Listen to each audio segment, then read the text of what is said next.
Recently, we saw the release of the American Track Pack DLC for Assetto Corsa Competizione, bringing Watkins Glen, Indianapolis Motor Speedway's road course, and the Circuit of the Americas to the official game of the GT World Challenge. With Assetto Corsa 2 set to be released in 2024, Assetto Corsa Competizione seems like it could be at the forefront of Kunos Simulazione's efforts for at least another 18 months, and with that in mind, we hope even more tracks are released as DLC before the platform is put out for pasture. Therefore, we thought it would be fun to speculate on which tracks we'd love to see join Watkins, Indy and COTA in the near and distant future, licensing agreements notwithstanding. There is just one caveat though. To appear in Assetto Corsa Competizione, the venues must be used in real-world SRO Motorsports Group-run championships. Before you ask, unequivocally, that means no Nürburgring Nordschleife. Road America is a leafy, high-speed road course situated near Elkhart Lake, Wisconsin, and has been part of the SRO Fanatec GT World Challenge America powered by AWS, that is a mouthful, series since its inception in 2020.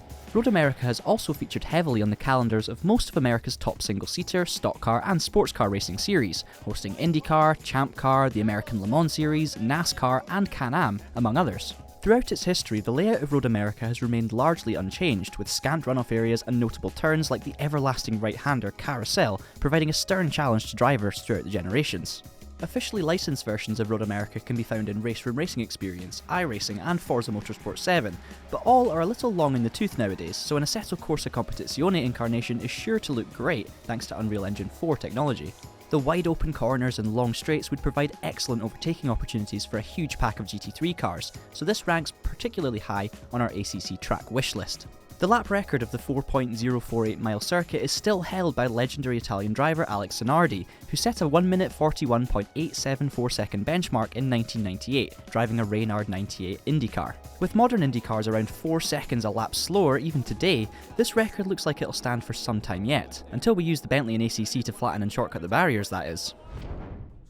Circuit de Nouveau Magny-Cours, commonly shortened just to Magny-Cours, formerly hosted the French Formula 1 Grand Prix from 1991 until 2008, but now supports the World Superbike Championship and the SRO organised FFSA GT Championship and GTWC Europe Series. The GTWC Europe Sprint Cup raced here back in May, with the weekend dominated by the Akkodis ASP Team AMG GT3 of Timur Bogoslavski and Raffaele Marciello. The Adelaide Hairpin provides a great overtaking opportunity for GT3 cars, while the Nürburgring Chicane sees them in all their curb-hopping glory, made even more spectacular with the addition of darkness. This circuit appeared in many older sim racing titles like Race 07 and Jeff Crammond's Grand Prix series. More recently, however, Magny-Cours has been announced for iRacing, which should prove to be the most accurate rendition of the French track in sim racing thus far. Could this fresh license be an indication that the circuit will come to ACC soon? With Magny-Cours and Valencia being the only missing tracks in ACC from the 2021 and 22 GTWC Europe seasons, we certainly hope so.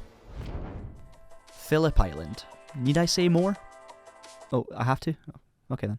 The Phillip Island Grand Prix circuit is a fast and flowing ribbon of tarmac situated on an island south of Melbourne off the south coast of Australia. Phillip Island is accessible from the mainland by the aptly motorsport themed San Remo Bridge. The track has been used in the past by MotoGP, the World Superbike Championship and Australia's top domestic touring car series, V8 Supercars, now known as simply Supercars. COVID-19 outbreaks in Victoria have precluded the running of large motorsport events in recent times, with a full return to normality predicted in 2023.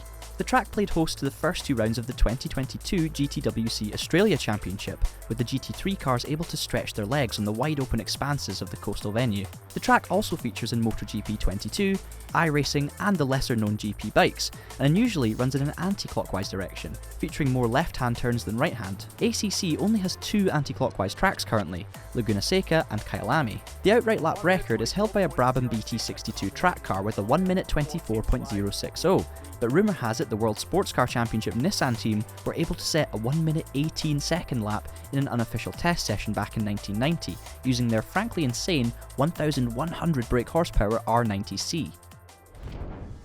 Ozarks International Raceway is a bit of a left field choice, seeing as it hasn't actually featured in an SRO-backed series as of yet. However, it was slated to host rounds 3 and 4 of the 2022 GTWC America series, later replaced by NOLA Motorsports Park. The circuit was opened this year. It's so new in fact that it hasn't had time to be featured in any racing sim as of yet. The official reason for its GTWC America cancellation was due to challenges related to infrastructure and supply chain. Unfortunate yet understandable considering worldwide COVID-19 related material shortages. Ozarks features 3 layouts, with the 19-corner, 3.97-mile main course the proposed configuration for the GTWC America race. The circuit is notable for its huge elevation changes. It's a bit like Knock Hill on steroids.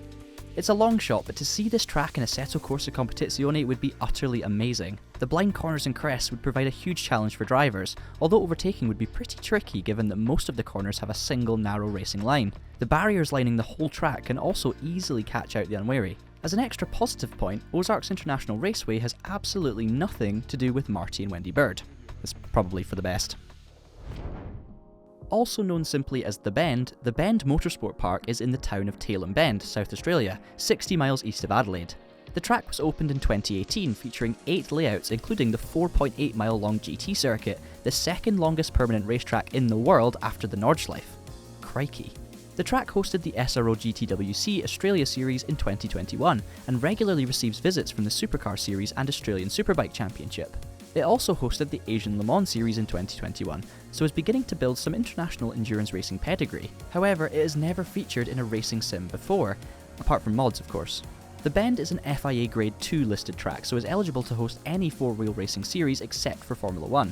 Safety is a prominent feature. The Bend has masses of runoff areas, but these tend to be grass rather than asphalt, so still punishes small driving mistakes. The mix of high and low speed corners plus elevation changes make this a challenging track to drive, although thanks to the vastness of the site, spectating can be an issue. Interestingly, the 3-mile long international circuit's GT3 and Supercars lap records are almost identical. Garth Tander's 1 minute 49.031 seconds set in an Audi R8 LMS GT3 Evo in 2021 just edges David Reynolds' 2019 lap of 1 minute 49.404 set in a Holden ZB Commodore. So that concludes our list, but are there any other SRO tracks that you'd like to see in ACC? What do you think of our selection? Let us know in the comments below. Subscribe to the Traxion channel for more racing game content like this and hit that notification bell to catch our latest videos as they are released. Until next time, thanks for watching, keep it pinned, and have a great day.